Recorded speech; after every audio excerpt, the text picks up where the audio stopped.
Hey, what's going on, guys? Happy Tuesday. Welcome to the inaugural episode of the WWF Wrestling Superstars. So, for the past 13 weeks, we have been reviewing the WWF Hasbros of the 1990s, ranging from 1990 to 1994. As you guys know, 1990s Hasbros were my toy line from childhood, and simply put, the WWF Hasbros are the single greatest wrestling toy line ever made. But from this point forward, over the next, I don't know, 6 to 10 weeks, depending on how I break these series down, we are going to look at the second greatest toy line ever produced, the 1980s WWF Wrestling Superstars. Now, over the last, I'd say, give about the last decade or so, we've seen a ton of toy companies replicating a lot of these toy lines, a lot of these vintage toy lines over the last from the 90s and 80s. So we've seen companies replicating Hasbro style wrestling figures, right? That's where you're getting Zombie Sailors toys. That's where you're getting the Premier Wrestling figures. That's where you're getting the figure collection store. That's where you're getting Cella toys. That's where you're getting Epic toys. That's where you're getting Mattel retros. That's where you're getting grapplers and gimmicks. That's where you're getting the Rush Collectibles Ringmasters, right? So that's why you're looking at the Hasbro figures and you're like, this is such a beloved toy line that 10 million companies out there are replicating these figures, and you're not even counting all of these different customizers who are just operating out of their homes creating these figures. It's such a beloved toy line. But pre 1990, what who was the predecessor to the Hasbros? LJN. Now, LJN wasn't just simply a toy manufacturer, but they were also video games.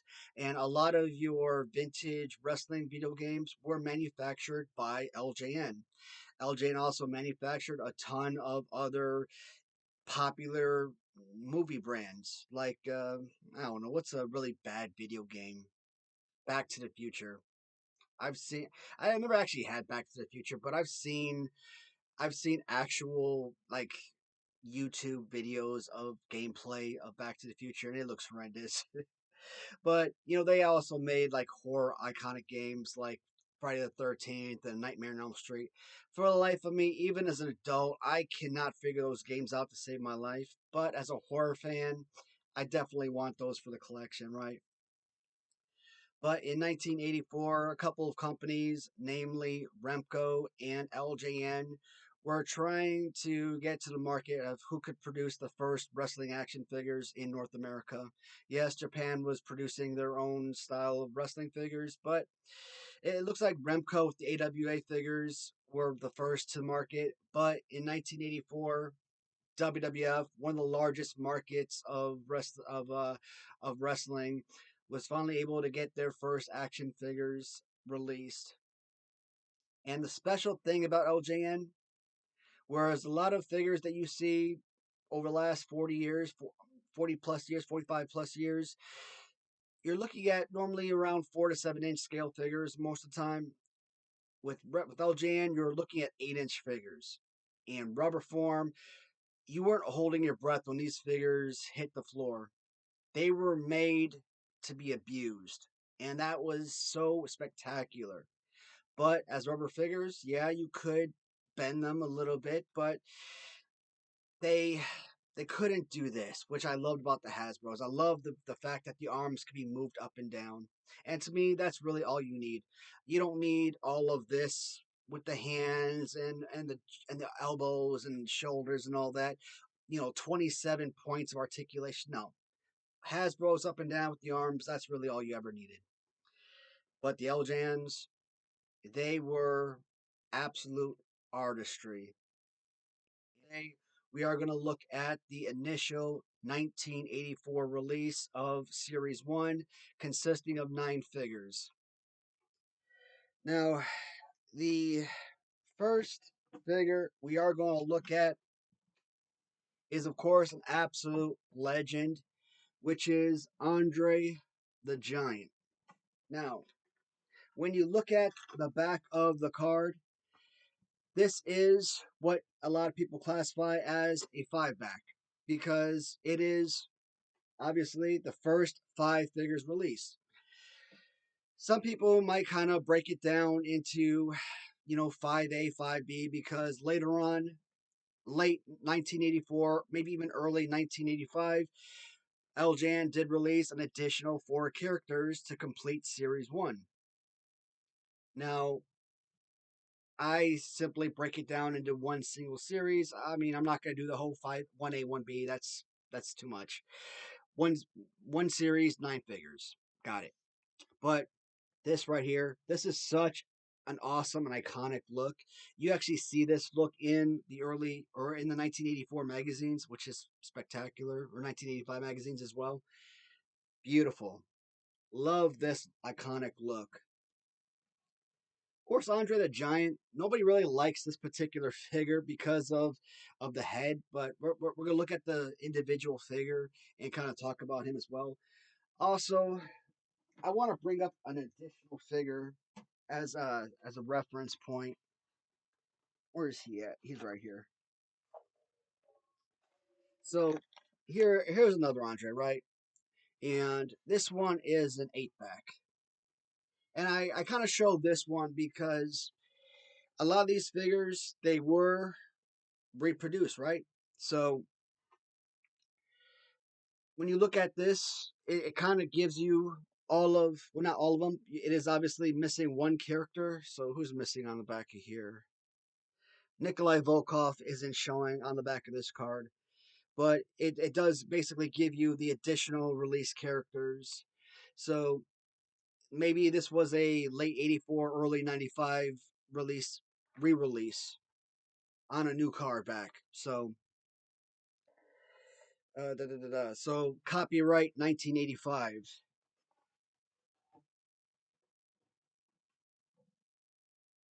Whereas copyright 1984. So you're going to see that a lot. And later on, you might see copyright 1986 for like Series 2, Series 3, where Series 2 figures might only have 13 might be a 13 back, but you might see a Series 2 release with like 20 something characters on the back because it's a re-release figure with Series 3 inclusion. So you're going to see that a lot in later series. So that happens.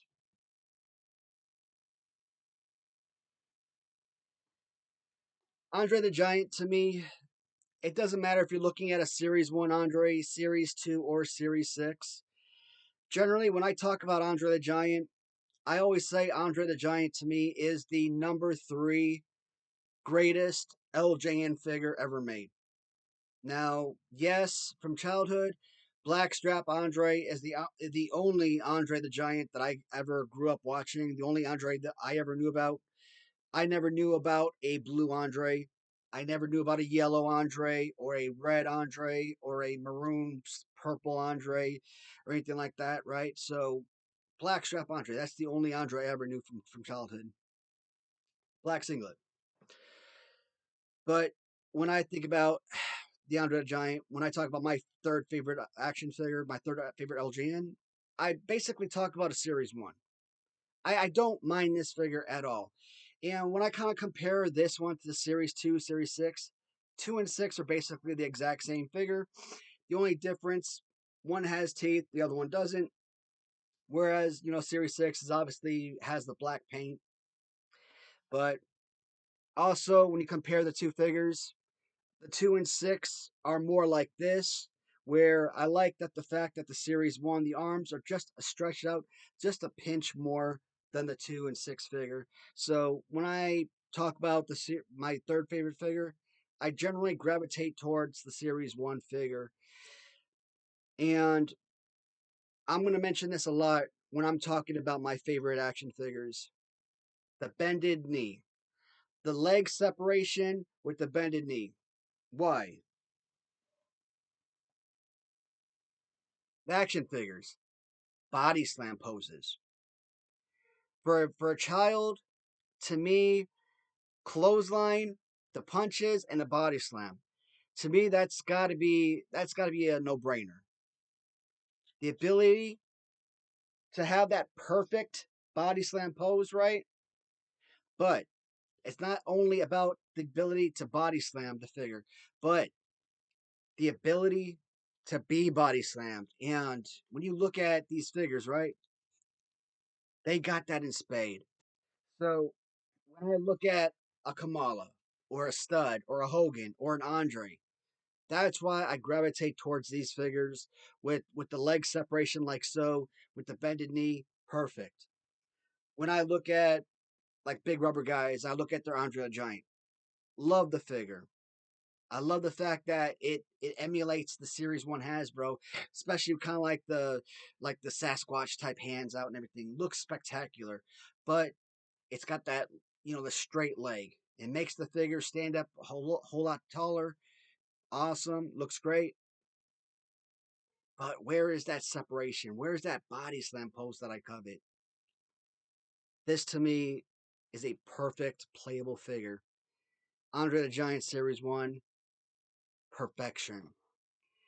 And that this is one of those reasons why I say LJN Series 1 is easily the most perfect release from the LJN collection. And that's very odd because normally when you're releasing any line, it could be toys, it could be clothes, I mean basically any product. Your first release is usually where you're trying to see get the kinks worked out, and your second release, your third release, etc. You're getting better and better as you move along. Series 1 was already perfect, and from LJN Series 2, Series 3, great figures from that point forward, but they were never as good as Series 1. It wasn't until Series 6 when the figures started getting a little bit better. So 1 was the best, Series 6 second best, with 3 or 2 through 5 kind of mixed in. Next figure, Big John Stud. And Big John Stud, again, had to be one of those 5. Absolute killer figure.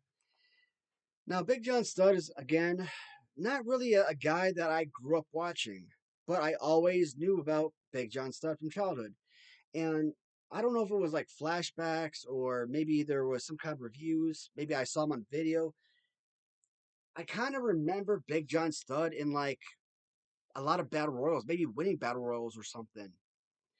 Because I have very small, vivid memories watching Big John Stud. Maybe I did see him wrestle because, like I said, very small, minute memories. But when I talk about the LJN figures, I always classify Big John Stud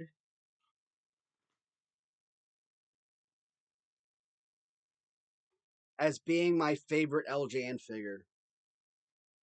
So 3 years of having this channel, I've done 3 my favorite LJN tournaments. First tournament, I had about 100 and I don't know, if I had to estimate, 131 figures with original plus customs. The second tournament was somewhere hovering around 200 figures. I don't exactly have an exact number. The third tournament I just completed a few months ago. The third tournament, 320 figures. Again, original plus custom figures, rubber figures plus resin. I've always said Big John Studd was my favorite figure, but here's the thing: Big John Studd has never won my tournament. In fact, outside of the very first tournament, that's the only time he's actually made it to the finals. The second tournament, yeah, he was in the semifinals, but even losing to another original character, can I still really classify him as my favorite LJN? And I still do. I still classify him as my favorite figure, even though I think Hogan has special qualities that I prefer over him. Kamala has qualities that I prefer over the Big John Studd figure, etc. Big Boss Man to me is probably in reality the best LJN figure by bulk, by look, by accessory, everything that you need. Big Boss Man is probably the best LJN figure in reality, but I still classify Big John Studd as my personal favorite for whatever reason. But I guess it's hard to change your opinion when you've been classifying something as your favorite for so long. But another perfect figure. And I guess one of those things that I loved about this, Sid Vicious glue. From childhood, that was one of my most played with figures. And for my entire life, I've always said Sid Vicious glue was probably my favorite action figure. Even though I was a Hasbro guy, Hasbro's were my favorite toy line, and I pretty much despised glue figures. But they were my default second toy line, favorite toy line, because that's all I had my whole life, or from childhood. I kind of looked at this figure and he kind of reminded me of Sid Vicious Galoob. So I think that's another reason I kind of fell in love with this figure.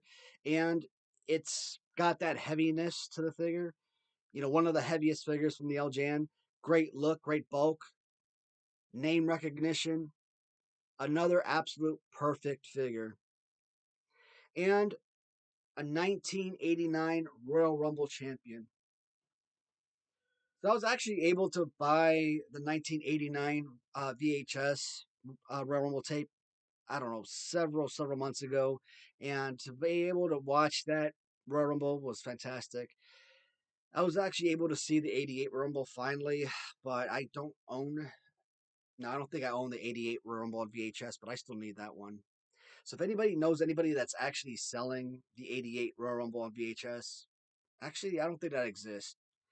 I don't think that was a pay per view. That was just a regular. I think that was just like on TNT or USA or something. So that may not exist on Coliseum tape or anything like that. But anybody has that, I definitely want it. But Big John Studd, another perfection.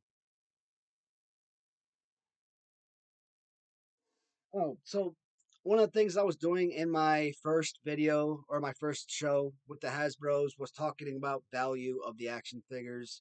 And I don't know if I should do that with the LGNs because market with these figures are constantly changing.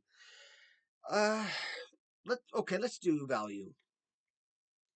What were these figures selling for back in 2022, 2021 when I started collecting these, tail end 2021 into 2022 when compared to nowadays? Well, let's say Big John Stud. I think I bought this on auction, for example, mint one, probably about $30. In reality, when I look at any Series 1 figure, I kind of look at them as like $10 figures. But you look at auction and you look at it depends on seller. Like you can go over to someone like Andrew Sabo from Move Over Swanson on eBay, and I assume Andrew probably paints up his figures, but you know he does a really good job and he makes them look minty fresh. And you could probably get a minty looking Series 1 Andre and probably win it on auction. It probably cost you $50, maybe as high as 85. Yes, I've seen them go that high. But I probably look at Andre as about a $35 figure. But can they go higher? Absolutely. Do I sell them that high? I'd probably ask for about $20. So it depends. I don't think they should go that high, but you're probably looking at anywhere between 20 to $50, depending on condition and depending on seller. Big John Stud, around $35, I'd say $25 to $35. I think is fair condition and seller. Next one up, probably one of the most important figures on card is Hulk Hogan. Now, you notice a lot of these figures, man, the cards are not going to be perfect. And I've always said, when it came to the LJN figures, I just wanted something on card. A lot, especially with a lot of Series One. A lot of cards are either they're bent, they're folded over. There's maybe creases. The bubbles are probably yellow. That's that was fine with me. Especially getting those five backs, so important. The five backs back, especially last year, last couple of years when these figures were selling for a ludicrous amount of money. And that's the thing. A figure like this would probably a couple year and a half ago, 2 years ago, a figure like this would have probably sold for $700 to $1,200. And today, a figure like this on auction would probably go for maybe 250, $300. So on my page, it would probably go for about $200 if that. I mean, again, someone who has a lot of followers on eBay, they could probably get a lot higher, $500, $600 possibly. So it depends on who has enough followers, enough eyes on their page.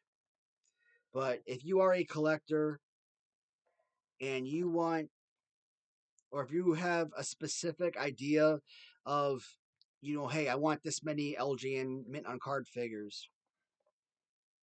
This to me is an absolute no-brainer. You must have an MOC Hulk Hogan. That is an absolute one of the necessities as far as the collection. I'm gonna kind of move these out of the way as they go along. And one of the things I did not do, I should have. Let me pause because there's one thing I want to do for you guys.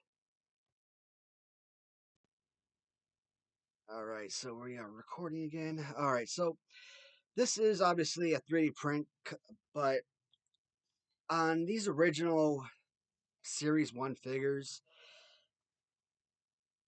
these stands, uh, I don't know if they even exist anymore, but if you come across any of these stands inside the actual cards, my God, you've got probably a car payment like an actual car. I mean, those things probably would sell for about $5,000 to $10,000. Okay, especially if that thing is mint condition. And it's so simple. I just because a figure comes with one of these stands inside of the packaging, it's like a holy grail item. But you want to talk about perfect stands, and this one, mm, so this one wasn't done really well. But generally, I think these might be some of the best stands ever because I talk about those Amazon stands, the Amazon Dell stands. They're great, and I recommend them above all else. But they're metal, and especially if you got customs and there's like paint around this area, right? It can cut into the paint job and damage the figure's paint, and I hate that. But this, I mean, almost all the figures, almost the feet slides right in. Now, if you got like a Mean Gene Okerlund or something like that, where the feet are so close in, no, something like this won't work. But figures like this, perfect. And they, you never have to worry about you never have to worry about them falling over, and you never have to worry about the paint getting damaged. Now, the David Garland stands are fantastic. I bought all of his stands. I bought a million other stands, but the foot holders don't always stay. So, and you still got to worry about paint loss on the toes, right? So that's another issue. That's why I always like these stands. But Hulk Hogan, to me, one of the most perfect action figures ever made, bar none. And it's kind of funny. Shoot, first couple of tournaments I ever made, right? My favorite LJN tournaments. The original Hulk Hogan never made it out of the first round. And I've always had original figure squaring off against their custom figures. If it's had multiple customs, I would, if I had one original, one custom, one original, seven customs, I would choose one figure out of that lot to move on to the second round. And this third tournament I just completed, I didn't do that. Every figure was its own figure, so every figure had the opportunity to move on to the next round. And so for the first time,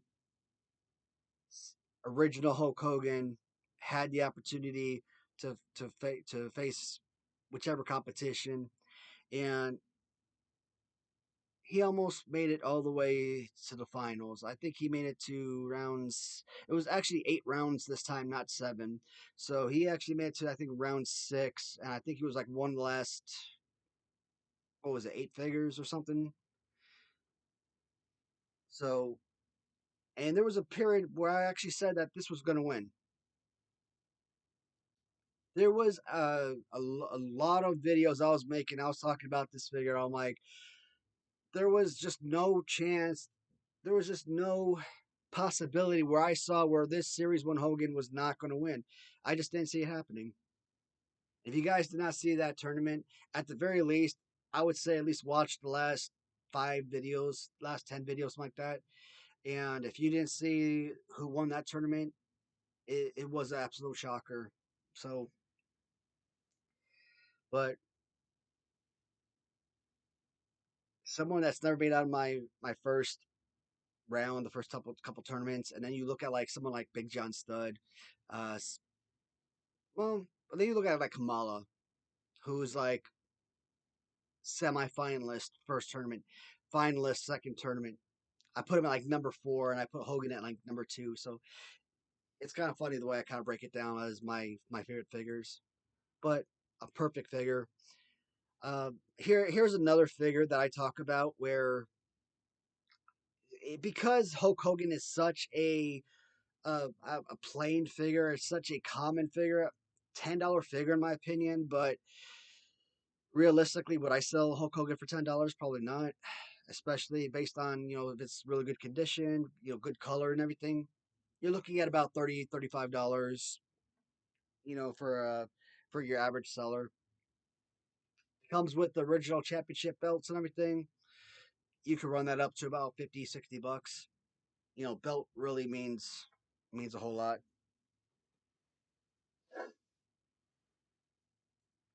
Next one up is the Iron Sheik.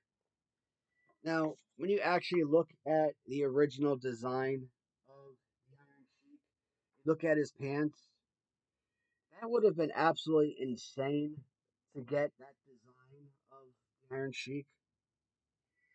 Because those colors, I mean, they are just eye popping, just so good.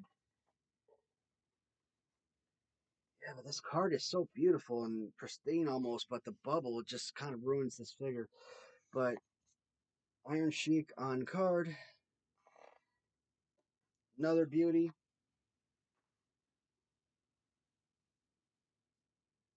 Well, for the longest time, I've always said that the Iron Sheik was, and I still say it. I still say that the Iron Sheik, in my opinion, is easily a top 10 worst LJN figure. But since I did my last tournament, my opinion of the figure has changed slightly.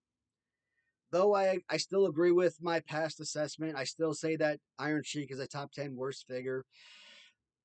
I don't think of it as bad of a figure as I once did.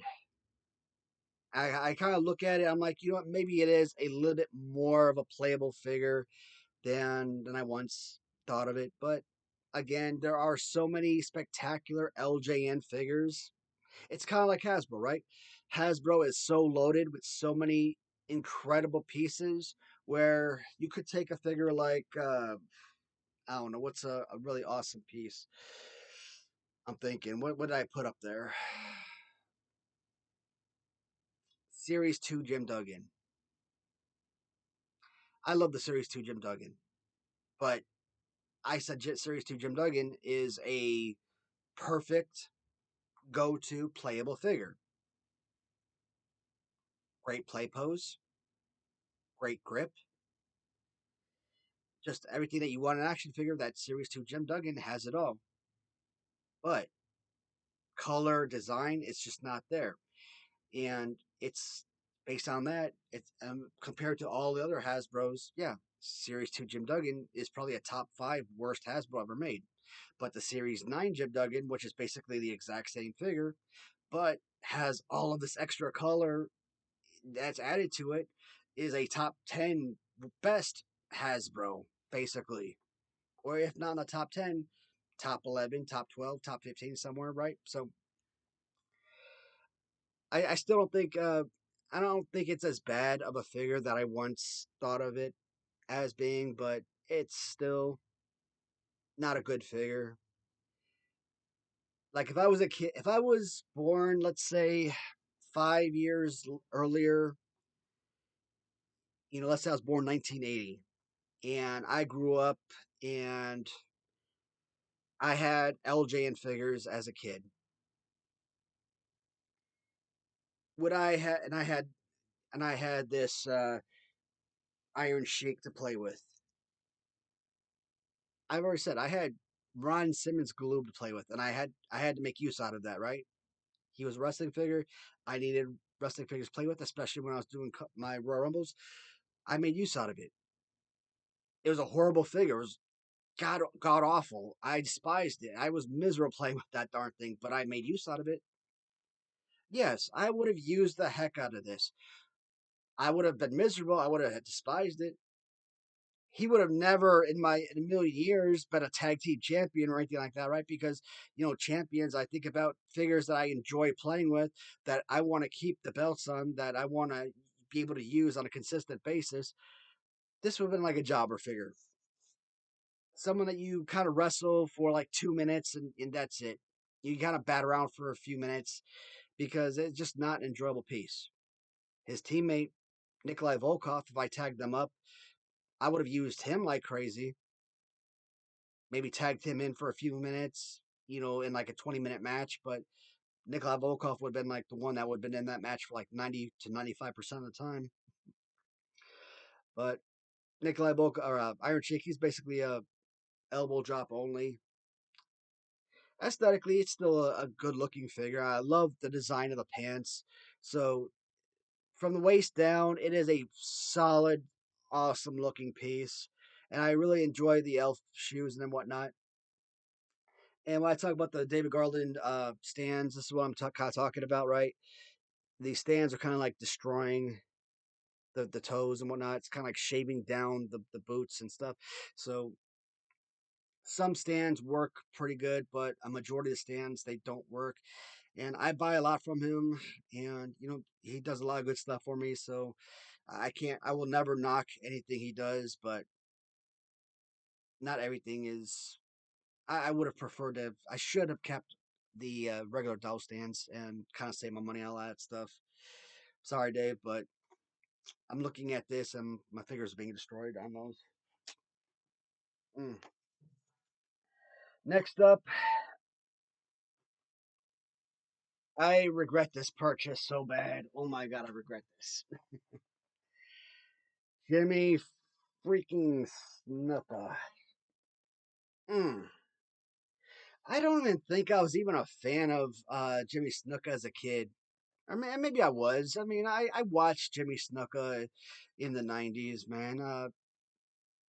I probably did, man. I was probably a fan of his. But Jimmy Snuka is like Rick Rude. These are a couple of guys that just cannot get a good figure to save their lives. And a couple of years ago, a few years ago, when I was doing my countdown of top 10 worst LJ or worst LJNs, I said that Rick Rude was my number one least favorite LJN. Today, I don't stand by that assessment. An unplayable figure. Terrible.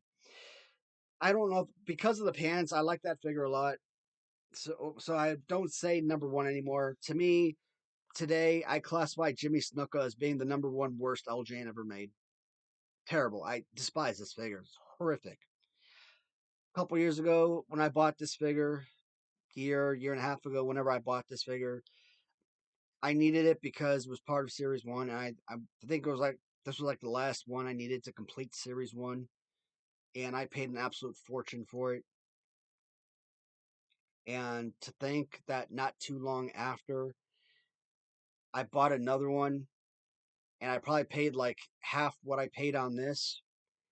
And then when I sold it again, I didn't even. I don't know if I even made a profit on what I sold it for. Yeah, I can't even remember.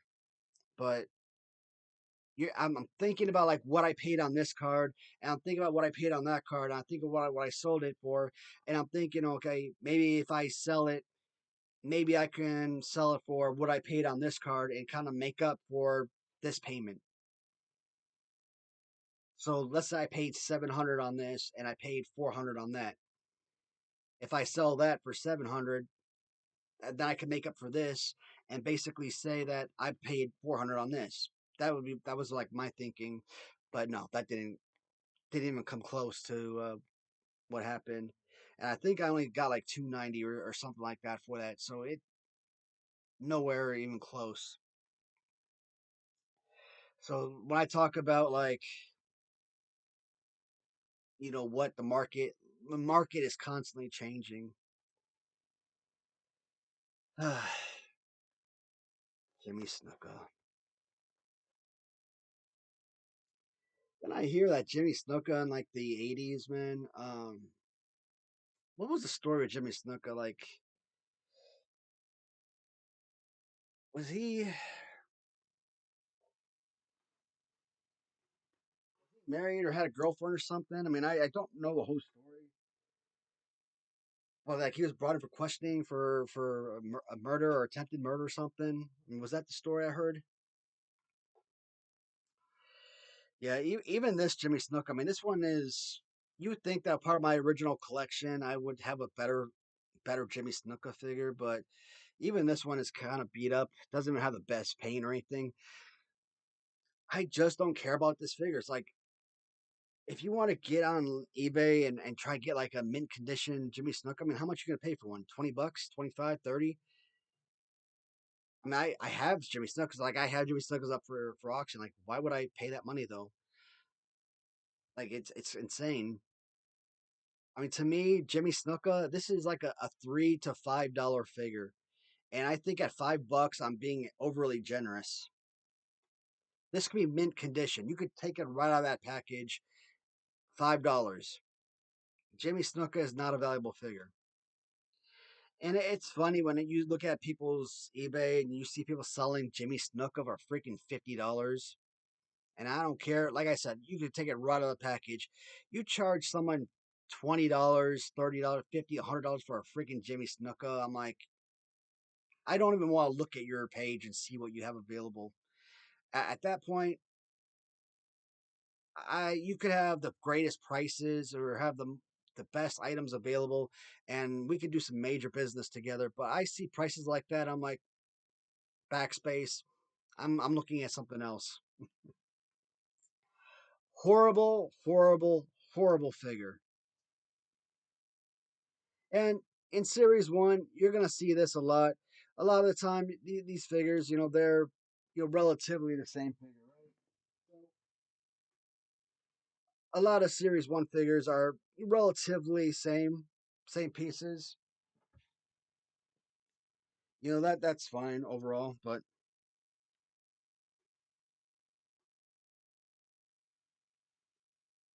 freaking Jimmy Snuka. Ugh. Well, this one was actually a good buy. I think the prices today are still what I paid on it, so I think the market on this is right. And oh, so this was sold at Woolworth for $8 back in the day. And this one says 1985. So this was a re-release of Roddy Piper, and it was a re-release not only because 1985, but also because it's a 13 back. And with a 13 back, it also shows you series 2 characters. So, do they still have all 9 here? See, now they're missing. Who's missing? 4 on Big Don Stud. Junkyard Dog, who's missing? Snuka's missing on the back. Nope, there's Snuka. Who's freaking missing? Doesn't matter. But and 4. So Andre number 2 is missing back here. And I think George Steele is also missing from Series 2 on the back of this. Hmm. Yeah, that's Roddy Piper with bright red boots. So this is a beautiful clean card. See, this right here, this is what all of my cards should look like.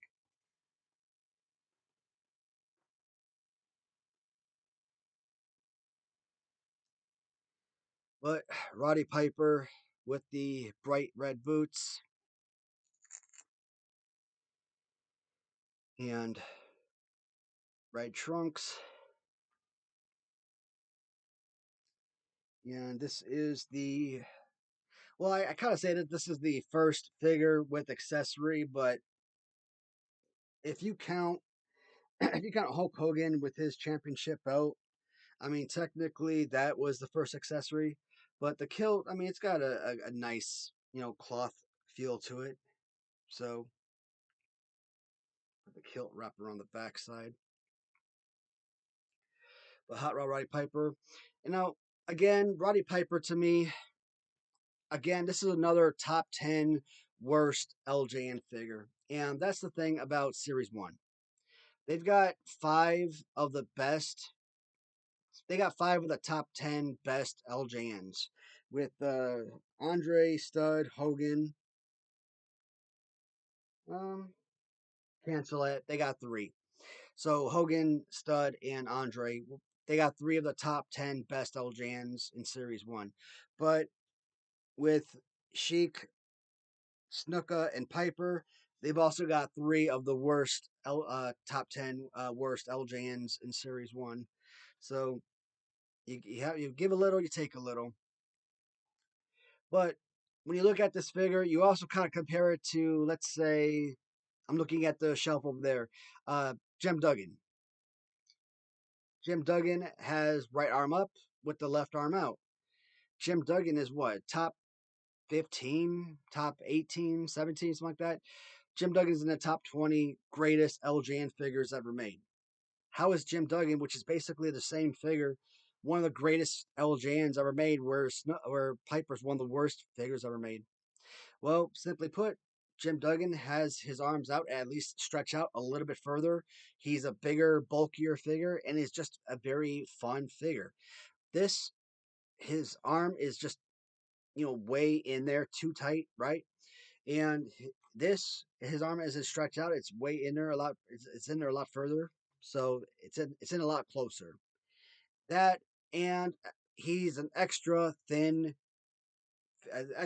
figure, so that hurts the figure a lot. The best thing that's going for this figure is name recognition because I absolutely love Roddy Piper, one of my absolute favorite personalities. Whether you're looking at Roddy Piper on the mic or Roddy Piper in the ring, or hell, Roddy Piper as a actor, and Roddy Piper as a human being. I mean, I didn't even realize that even my wife knows Roddy Piper because he would like guest star on like Super Mario Brothers, for example. I've talked about it plenty. Sure enough, he goes on Super Mario Brothers, and they like turn his bagpipes into like a vacuum cleaner stuff, or what's it called? Uh, Welcome to Frogtown, or not Welcome to what's it called? Welcome to Frogtown. Something in Frogtown. I forget what the sci-fi movie was called, but that movie was spectacular. Or They Live, awesome sci-fi movie. I love those type of movies. Roddy Piper was just a fun actor. Teaming with Hogan in Thunder in Paradise. So just a fun actor. Doesn't have to be an over the top actor. Just fun. Just a great human being. There for the fans. Very approachable. So because you enjoy the character, you enjoy the wrestler, yes, this would be a very usable figure. But it's just not a great overall design for playability purposes. Now, with Roddy Piper, I didn't get the best alternative, but you do notice that he does come with a couple of different variants, and I don't know if the screen is necessarily picking it up, but one alternative is bright red boots, where another alternative sort of gives you this dark red, almost or sort of brown boots. Now, this variant, like I said, I found this on eBay one day because I was looking for variants, and this was probably one of the most affordable ones. I mean, it's kind of beat up and whatnot. I just picked it up because, like I said, I just cared about the darkness of the boots. So that's really all I was going for the collection. I mean, would I try to go for variants on card? Theoretically, yeah, that would be nice. But I think you know variants for loose figures are probably what I'm most interested in. One day, if I could find an affordable mint on card variant, yeah, I'd try for it. But not really the most important ever. Next up, and it's kind of fun. Whoa, this is this is a beater. Holy crap! I might need to try and sell this and try to upgrade. Wow, this is terrible. You could really tell what I was really going for when I first started this going for these MOCs because today, yeah, I wouldn't even try for stuff like this. But at the time I was going for a lot of these cards, you got to realize that I didn't have any of these. I didn't have any MOC LJNs. So when I was picking these up, I was going for pretty much anything I could get that was affordable. So I mean, am I gonna go for? I'm not gonna try and switch it out. I mean, maybe, possibly. I don't know. I might have to. This is really bad. Terrible. Uh, Hillbilly Jim. It's funny when I started collecting LJNs, I had no idea who Hillbilly Jim was. One day I'm on YouTube and I'm watching what was it? Was it Saturday Night's Main Event? Wrestling Superstars, something. Maybe it was Wrestling Superstars. And I've talked about this story, and I'm pretty sure I've mentioned it several times because it's really the only Hillbilly Jim story that I can actually remember. Well, actually, there's probably two Hillbilly Jim stories that I remember.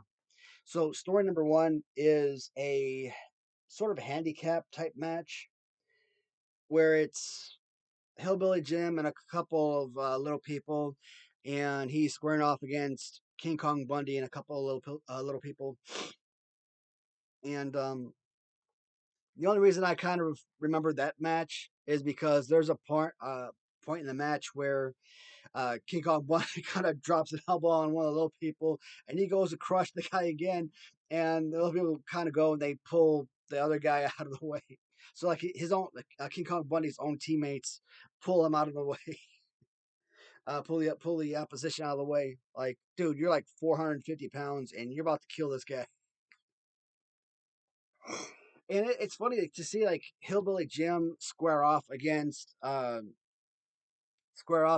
Kong Bundy because you always see them go up against each other.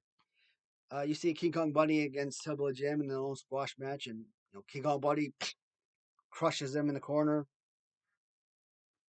Jim goes down.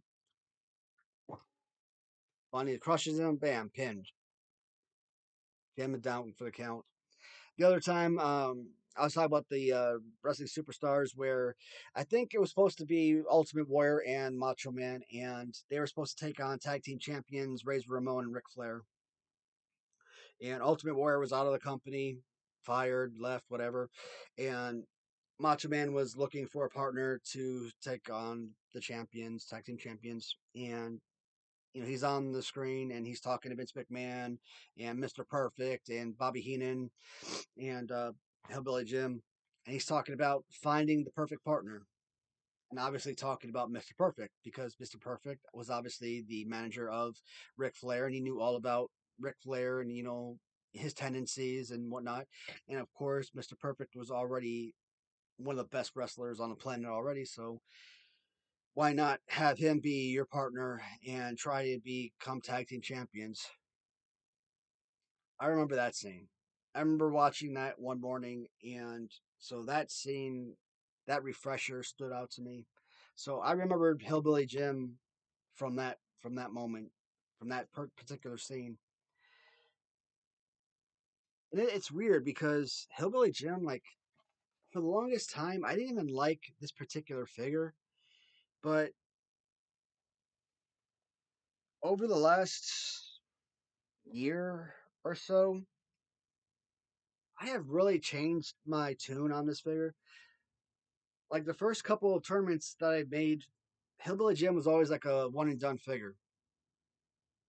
Like usually the first video was always like pitting like Big John Studd against Hillbilly Jim because Hillbilly Jim, I'm like, you know what? Hillbilly Jim is not a good figure. Hillbilly Jim's not going to win this tournament. I don't care about Hillbilly Jim.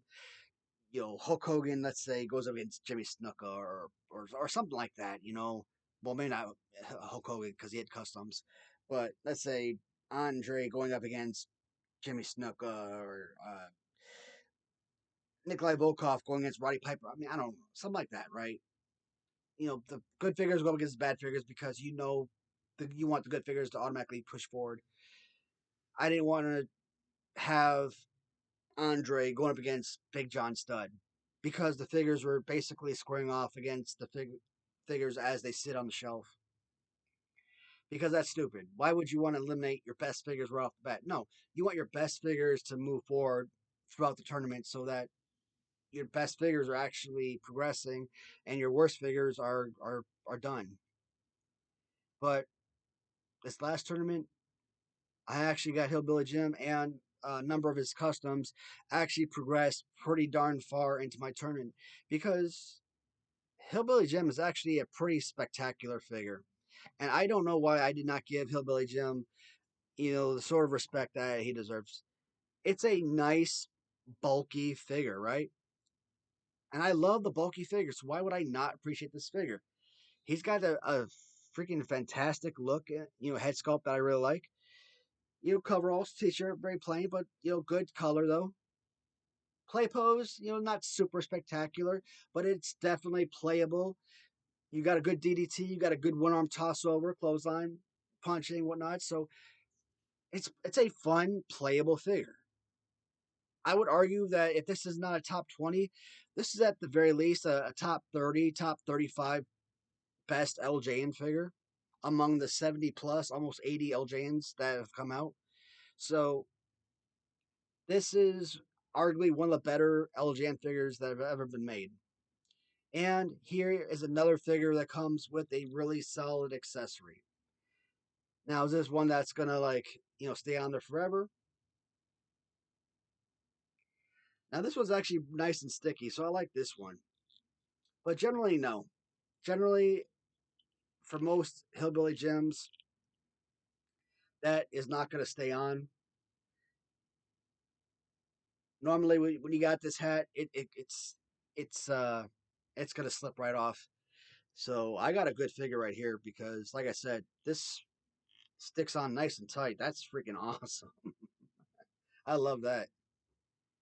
That's pretty amazing. I actually kind of found out just recently that not all belts are equal. So Hillbilly Jim actually had his own specific championship belt with bigger notches, and I didn't realize that. I thought all of the belts were all the same size.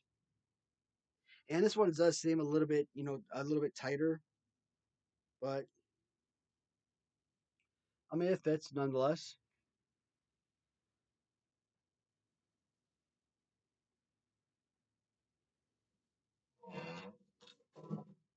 And when did this one come out here? I think this was a 1985. Yep. Also in 1985, because Hulk Hogan brought Hillbilly Jim into the WWF and kind of trained him and everything. The WWF also released a 2-pack in 1985. So this, I mean, 1985 was technically the release of Series 2, right? But because we're looking at Series 1 figures, we're going to also kind of bring up the 2-pack featuring both Series 1 Hillbilly Jim and Hulk Hogan. And they also came with their own tag team championship belts. So Hulk Hogan in Series 1 on single card had the black championship belt, but in 2-pack, you got yourself a brown tag team championship belt. Now, this one is AFA graded, so this one did come in special casing. And where is the AFA grading on this one? But this one is specially enclosed and bagged and everything, so yep. But this is the tag team set. Again, kind of show you everything on this one.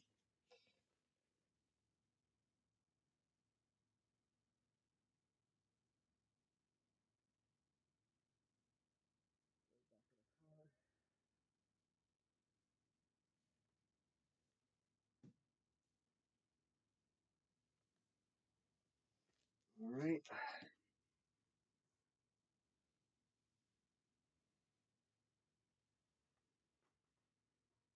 Next one up, we've got Nikolai Volkoff.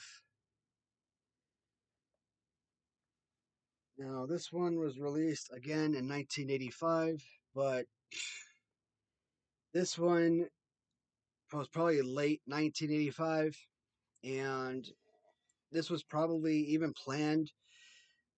This was probably planned right before the release of Series 3, and you could tell because in 1986, the release of Series 3, right?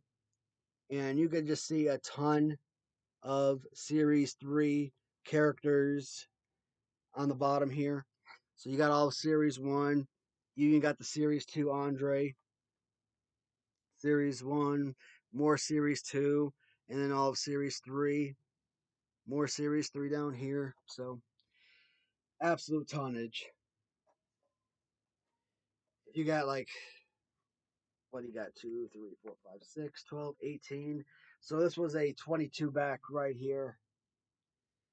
You got yourself a 5 back, you got yourself an 8 back, 13 back, 22 back. I think there's a 27 back. I mean, there's, like I said, there's a whole ton of different card releases. And like I said at the very beginning of this video, you're going to see a ton of different sort of releases because you can always tell based on how many characters you see on the back of the card. Nikolai Volkov is arguably one of my all-time favorite LJN figures. Probably not one of the most or beloved characters, but anybody that has watched my channel for any amount of time, yes, I'm going to tell the story again because I'm sure that this video is going to bring in some new viewers who probably don't know the story. But this particular figure or does resonate with me specifically because this figure is the one that started my LJN obsession. So about 3 years ago, I don't know, around September, October 2021, I wanted to obviously get into the LJN game. I kind of had a feeling that, based on the TV show that we all know about, that LJNs were going to explode and everyone's going to watch that show and everyone's going to become obsessed and want to start collecting. And I'm like, you know what? I want to be a part of it. I really had no intention on collecting these. I had no interest.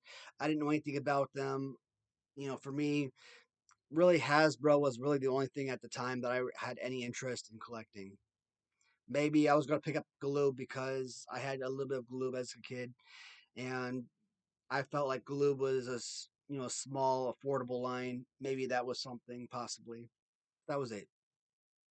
No, I really at the time I had no other interest in any other lines.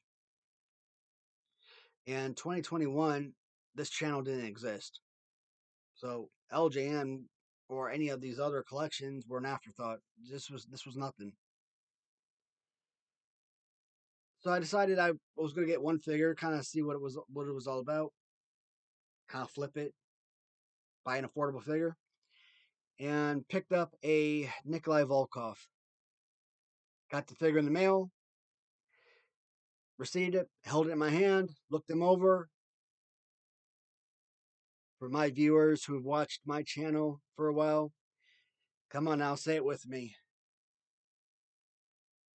Damn, they got me.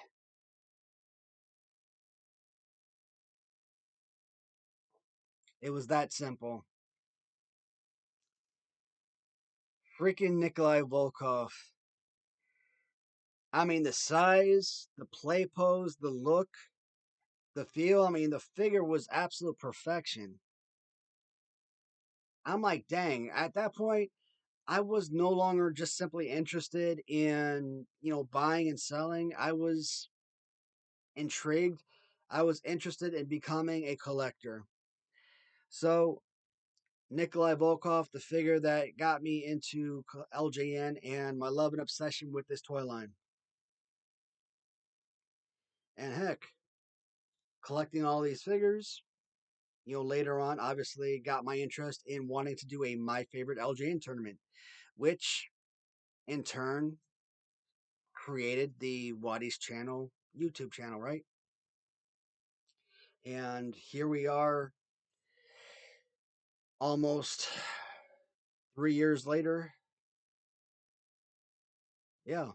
So March will be, well, technically, this month is 3 years, but I didn't post my video until March, so we're gonna call March 3 years.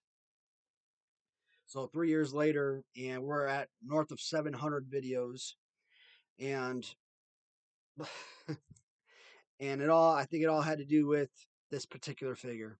So Nikolai Volkov, LJN, I think really does speak volumes as far as this collection goes. So when I say that this figure does mean a lot, it does mean the world as far as this collection goes. And like I said, it's what my top 15, I think, top 15, top 16, favorite LJN figures of all time. Perfect play pose, look, everything is spectacular. Another awesome figure with an amazing accessory. So absolute perfect piece. And of course, from Mark Hackenberg, I got that amazing nickel and dime custom figure, and which was great in my last tournament is because the Nikolai Volkov figure actually made it again very, very far in my tournament. Of 5 rounds, I think, and 5 rounds in that tournament was like what, like last 20 figures standing or something like that, last 40 figures. So I mean, last 40 figures out of 320. So that just shows you the emphasis that put on those amazing figures. So Nikolai Volkov and the Nikolai Dime Nikolai Volkov were like right there at towards the end of the tournament. So those figures were incredible to see those two at the end. Nikolai Volkov, and now the last figure that we're gonna see for this video includes the Junkyard Dog. Now, Junkyard Dog is on an 8-pack. And again, only missing the Nikolai Volkoff figure. Now, the one thing I didn't bring up on this one is the I haven't been talking about is the original variation of Hillbilly Jim on black shirt. Now, technically, I do have custom figures where Hillbilly Jim does have a black shirt on, but I probably won't show those customs. In fact, at the end of this series, I will probably show the customs where you look at Hillbilly Jim with black shirt, or I don't know. Let's see, or you might look at the Ricky Steamboat with red pants as an example, or we might look at the prototype of the Tito Santana figure, and I think I might have a George Steele with hair coming. I think now I've inquired about the original prototype for Freddie Blassie, so that might be one as well. But there's just like so many original designs that were planned, but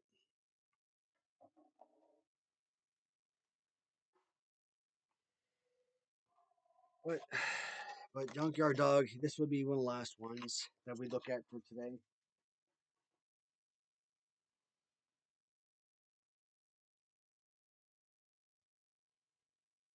And Junkyard Dog with black chain. We got Junkyard Dog on the side.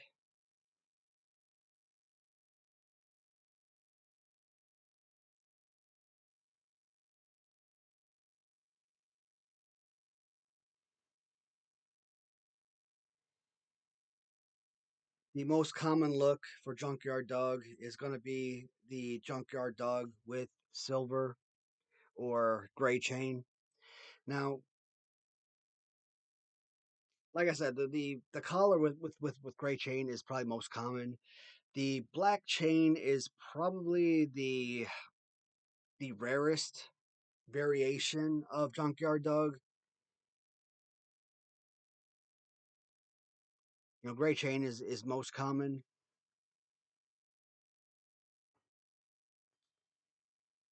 And oddly enough, you probably can find the variation with collar and red chain from time to time, but I think even this version. And here's the thing: when I bought my loose red chain, year and a half, 2 years ago, whenever I bought this, I probably paid like $75 for this variation, and I hated that. Like I absolutely despise paying $75 for that. Junkyard Dog LJN, even in excellent condition, this to me is like a $5 figure. Junkyard Dog is one of the most inexpensive LJN figures on the market.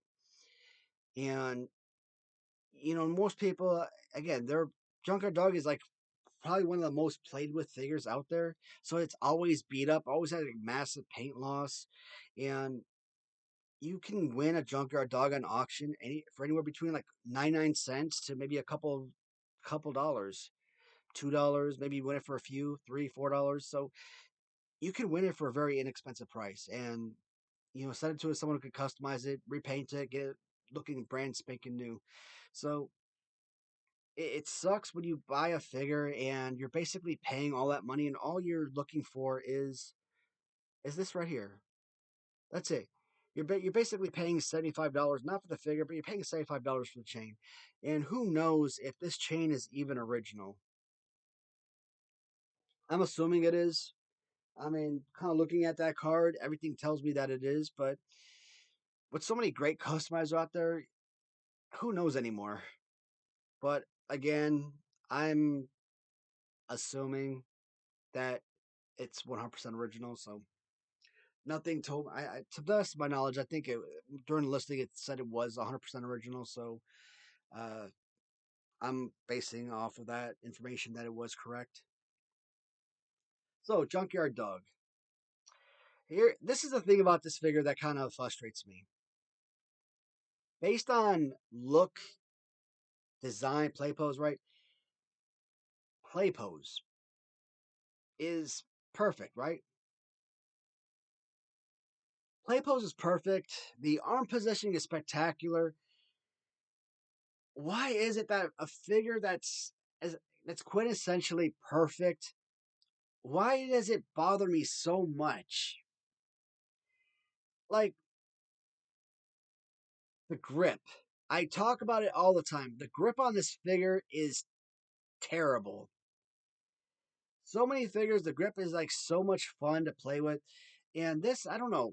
Maybe it's because he's kind of like arched over, right? He's kind of bent over. He's kind of bent.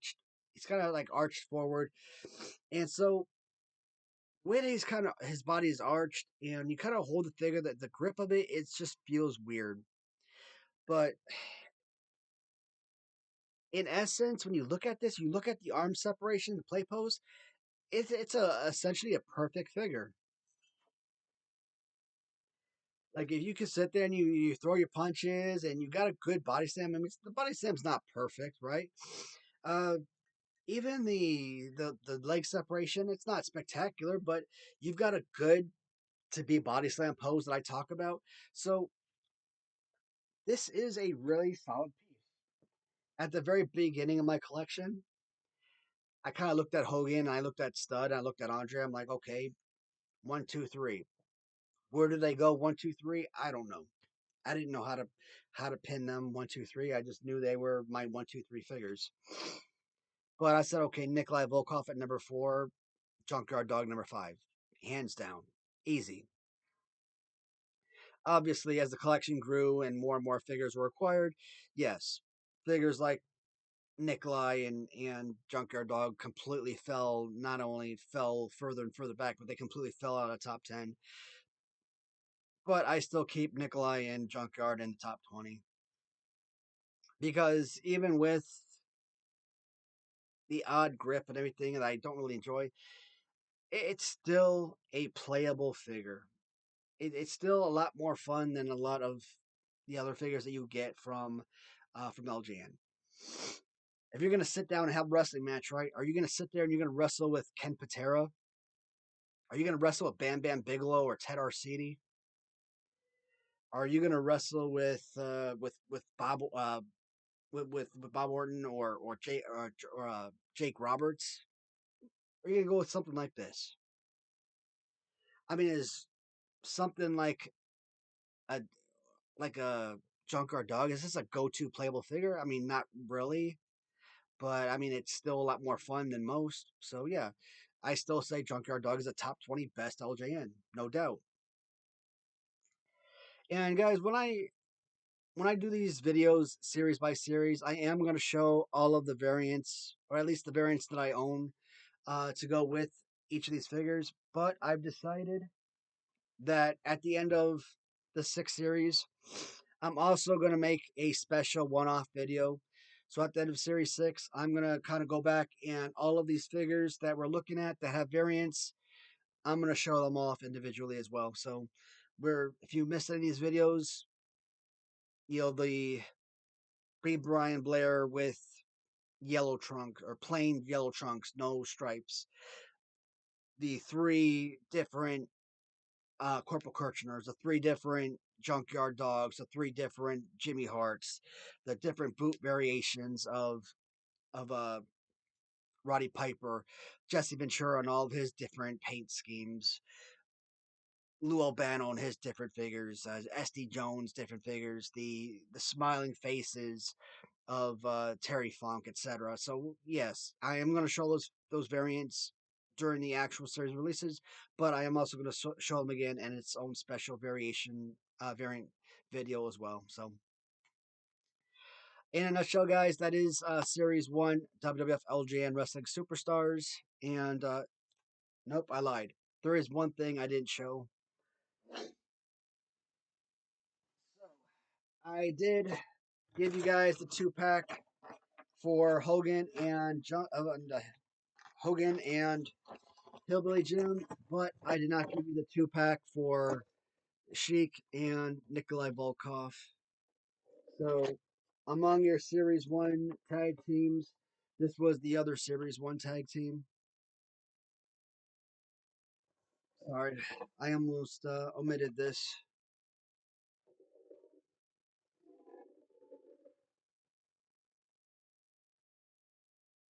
Good thing I kind of thought about that just last second.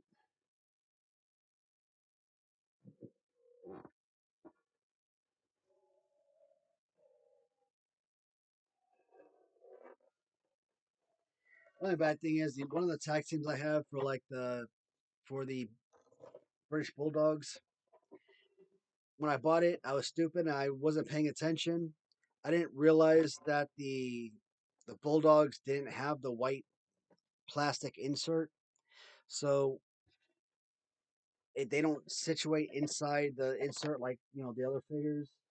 So if anybody out there knows how to make something that can slide into this packaging so the Bulldogs can sit stationary like so, please let me know. I'll buy that from you, buy that off you. Or if you have an actual Bulldog insert, that you don't have anything else, I will buy that from you, too. I mean, I don't need all of this, obviously. I just need the insert for the Bulldogs.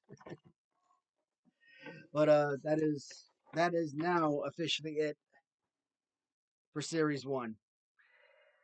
Please be sure to tune in every Tuesday, 9 a.m., as we do another review series by series. Series 3 with 17 figures, Series 4, same thing with the bulk of the figures. I might break them down into 2 videos or more, but I'm I might do it all in one video. It depends on how long the actual video goes. So this video took about an hour, 15 minutes to do 9 figures. So I'm thinking Series 3 with 17 figures. I might break it down into 2 videos. So yeah, more likely I'll do 2 videos because, like I said, I don't want to make a 2-hour video. That's just 2.5-hour video. That's just way too long for you guys. But as always, guys, thank you so much for watching. I look forward to talking to you guys in the comments and seeing you in the next video. Take care, everybody.